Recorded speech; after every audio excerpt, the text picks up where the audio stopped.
Today I'm going to show you how these inserts look in your Jeep Wrangler. So you get 3 of these billet dustproof plugs with the word eject, panic, and fire missile on them. So hilarious. It's bound to get a reaction out of your friends when they hop in your car. And I know for me, every time I look down at them, I just appreciate it. So in my vehicle, you just flip open the lid for where the inverter normally would go, and then you place your selected word choice on there. So this will prevent from any kind of dust getting in there and add to the overall aesthetic.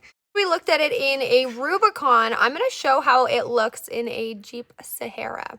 So as you can see in the Sahara, you don't have as many red details, so it's just a matter of preference. I think it looks great in both.